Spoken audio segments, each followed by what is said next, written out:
Good morning class 10th। आज हम जो है अपना न्यू चैप्टर स्टार्ट करने जा रहे हैं, that is the application of trigonometry. And I hope आप जो है इस वीडियो को अच्छे से देखेंगे और आपने अगर इंट्रोडक्शन ऑफ ट्रिग्नोमेट्री के फार्मूलेज अगर आपने अच्छे से याद किए हैं और उनको आपको अच्छे से पढ़ा है तो ये आप जो है आपका चैप्टर बहुत ईजी है। इसमें हम ये देखेंगे कि किस तरह से हम जो है ट्रिग्नोमेट्री का यूज़ किस तरह से करते हैं, एप्लीकेशंस क्या क्या हैं वो ही हम करने जा रहे हैं। तो let's start our video. Okay students, तो आज हम जो है सब एप्लीकेशन ऑफ ट्रिग्नोमेट्री करने जा रहे हैं। उससे पहले कि हम जो है ट्रिग्नोमेट्री स्टार्ट करें, कुछ टर्म्स हैं जो आप जो इसको आप जो है ध्यान से देखें। First, angle of elevation if the object is above the level of the eyes, that above the horizontal level of the eyes, then we have to raise our eyes upward to view the object. In this process, our eyes move through an angle apart from the horizontal line. This angle is called the angle of elevation. Means अगर हम नीचे से ऊपर की तरफ अगर हम देख रहे हैं, राइट, तो जो हमारे पास जो एंगल बनेगा नीचे से ऊपर की तरफ उसे हम एंगल ऑफ एलिवेशन बोलते हैं। राइट, एंगल ऑफ एलिवेशन कहाँ है? जब हम नीचे से ऊपर की तरफ जब हम देखते हैं किसी ऑब्जेक्ट को तो जो एंगल बनता है, ठीक है, उसे हम एंगल एलिवेशन बोलते हैं। और अगर हम बात करें एंगल ऑफ डिस्पर्शन की, जब हम नीचे से ऊपर से नीचे की तरफ हम जब देखते हैं तो ये जो एंगल बनेगा हमारा हॉरिजॉन्टल लाइन के साथ, वो हमारा एंगल ऑफ डिस्पर्शन बनता है। ठीक है, तो ये जो है हमारे पास टू एंगल्स हैं जो आपने इसमें ध्यान देने। अब हमारे पास एक टेबल आती है, उस टेबल को भी आपने याद करना है, उस टेबल को आपने जो है ध्यान से देखना है। राइट, तो ये आपके पास एक टेबल है, इसमें आपका जो है रेशियो आपकी बुक में भी है।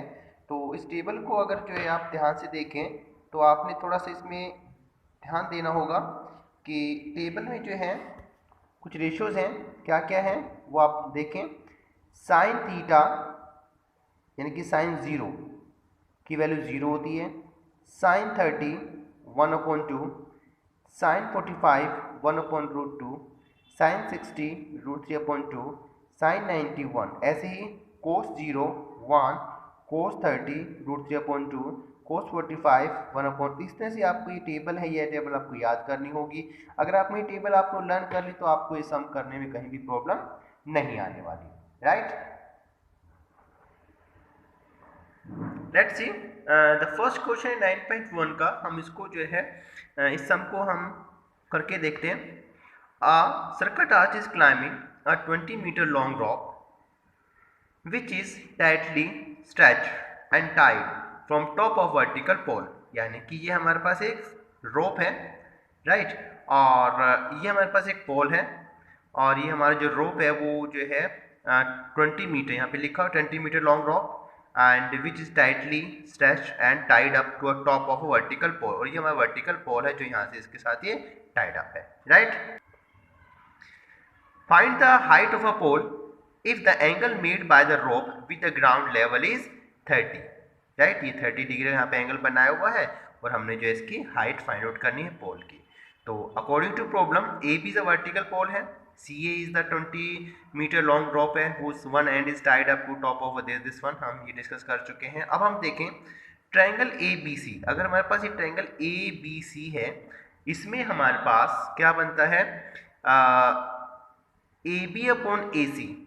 ए बी हमारे पास क्या है, perpendicular, A C is hypotenuse, perpendicular upon base equal to sine theta होता है। Perpendicular upon base equal to sine theta, जो हमने पिछले चैप्टर में भी हमने किया था। ठीक है, perpendicular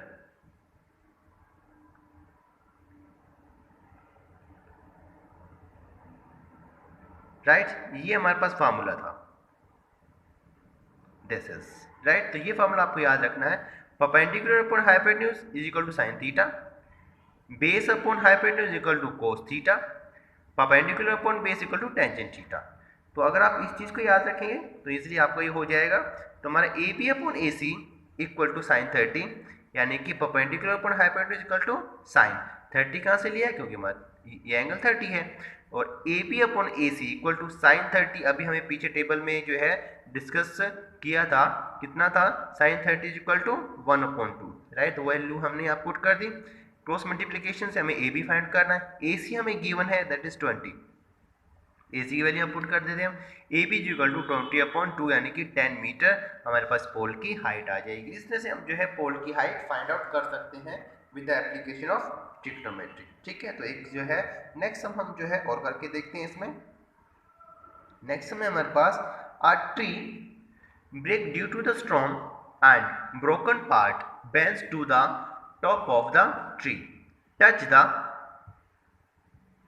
ground making an angle of 30 degree. With it, the distance between the foot of the tree and the point of the where top touch the ground is 8 meter. Find the height of a tree, right? तो अब आप ये देखें कि मान लो कि जो है हमारा ये बेस है यानी कि ये अर्थ है और ये जो है बी डी टोटल हमारे पास ट्री है, ये पूरा ट्री है। स्टॉर्म की वजह से ये पेड़ यहाँ से टूट के और ऐसे नीचे गिर जाता है इस तरह से, राइट। तो वो कहते हैं कि find the total height of a tree. तो यानी कि अगर हम पहले क्या करें, पहले एक्स वाई निकालना पड़ेगा, राइट, और फिर हमें वाई निकालना पड़ेगा। दोनों एक्स और वाई को अगर हम प्लस कर दें तो टोटल जो है हमारे पास ट्री की हाइट आ जाएगी, ठीक है। तो फर्स्ट ऑफ ऑल हम क्या करें, let B D is a tree with the comes at a point of CA is placed of the CD. After breaking from C point, the upper point D meets at a point A on the ground, right? तो according to problem BAC angle 30 हमें ये दिया हुआ है कि angle जो है 30 है, ठीक है। एंड आफ्टर दैट BC को हमने x ले लिया है, दैट इज BC x है हमारा, एंड CD हमारा y है, ओके। और ये क्योंकि जब ये टूट के ऐसे आ गया तो ऑब्वियसली ये भी हमारा y है। तो BC upon AB, BC upon AB यानी कि perpendicular upon base, perpendicular upon base जो हम ये पहले अभी हमने ऊपर डिस्कस किया था दैट इज टेंजेंट के इक्वल होता है और टेंजेंट 30 है। तो परपेंडिकुलर अपॉन बेस हमने लिया tangent 30, BC upon AB tangent 30, BC हमने x को लेट कर लिया है, AB हमारे पास 8 है, यानी कि इसकी हेल्प से हमने अब ये देखा कि हम जो कोई भी हमें चीज़ फाइंड आउट करनी होती है तो उसमें एक चीज़ हमारे पास नॉन होनी चाहिए, एक हमारे पास एंगल होना चाहिए। दो चीज़ अगर हमारे पास है तो हम अननोन क्वांटिटी को इजीली निकाल सकते हैं with the help of trigonometry के, ठीक है। तो हमारे पास ये नॉन है, ये अननोन है और ये हमारे पास ये अननोन है, ये हमारे पास 30 एंगल है।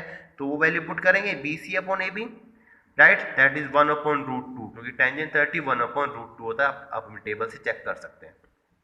x इज इक्वल टू क्या हो जाएगा, 8 को हमने क्रॉस मल्टीप्लाई किया 8/√3 और यहाँ पे हम जो इसका रेशनलाइज करेंगे इसको, √3 से ऊपर नीचे मल्टीप्लाई किया दैट इट विल बिकम 8√3, √3 3 होता है। ये हमारे पास जो वैल्यू आई वो x की वैल्यू आई है, राइट। अब हम क्या करेंगे, अब हमें y भी निकालना है क्योंकि हमें टोटल ट्री की हाइट निकालनी है। तो हम यहाँ से हम y निकालेंगे। तो y के लिए भी हम क्या यूज़ करेंगे, हाइपोटेन्यूज और बेस, और हमारे पास ये एंगल 30 गिवन है, ठीक है। तो वही वैल्यू पुट कर रहे हैं, BC अपॉन में AB, BC यानी कि ये वाला BC अपॉन में AB इक्वल टेंजेंट 30, राइट। तो हमारे पास ये आ गया था, ठीक है। अब हमारे पास जो है अब हमने क्या यूज़ करना है, AB upon AC, AB upon AC, एक नॉन क्वांटिटी एक अननोन क्वांटिटी। तो हमारे पास क्या है, ये बेस अपॉन में हाइपोटेन्यूज, राइट। तो 8/y cos 30, base upon hypotenuse होता है cos 30, cos 30 की वैल्यू होती है √3/2।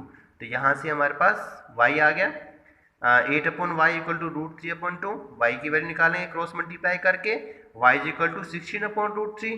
फिर से हम यहाँ पे इसको रेशनलाइज करेंगे, रेशनलाइज करने के बाद हमारे पास आता है 16√3/3। तो y हमारे पास आता है 16√3/3 और x आता है हमारे पास 8√3/3। अब हमने क्या कर, टोटल जो ट्री की हाइट है वो क्या होगी, x प्लस में y, इन दोनों को हम ऐड कर लेते हैं, राइट। क्योंकि अब देखें आप दोनों का न्यूमरेटर सेम है तो ऐड भी हमारा सिंपली इजीली हो जाएगा, right.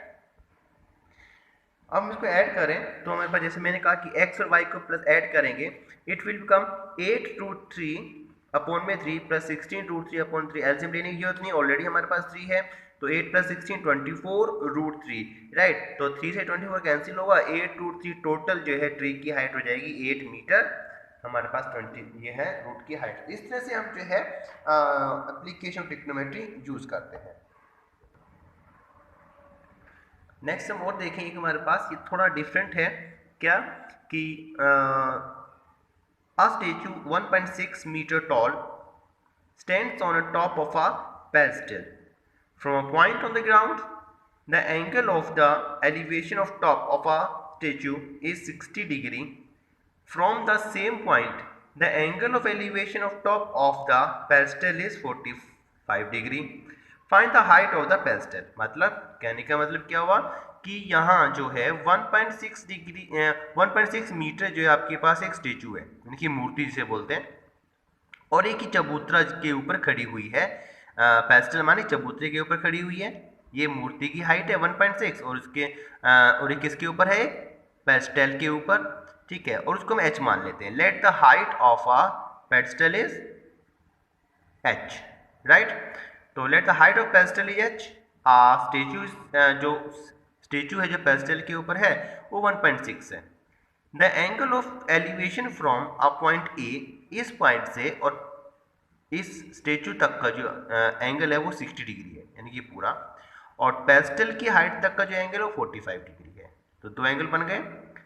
And the angle of elevation of point D is 45 according to problem, right. अब हमें क्या फाइंड आउट करना है, अब हमें ये फाइंड आउट करना है एच, राइट। और हमें एच फाइंड आउट करने के लिए हमें पता है कि एक जो है हमारे पास अननोन क्वांटिटी है, ये हमारे पास अननोन है।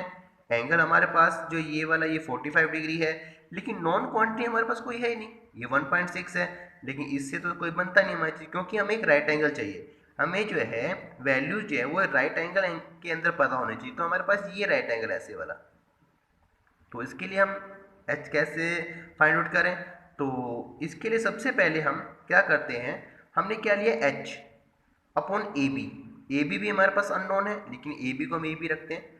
1045 इज 1, क्योंकि हम ट्रायंगल जो ले रहे हैं हम इसमें हम ए बी डी ले रहे हैं, कौन से ले रहे हैं, ए बी डी, ये ट्रायंगल ले रहे हैं।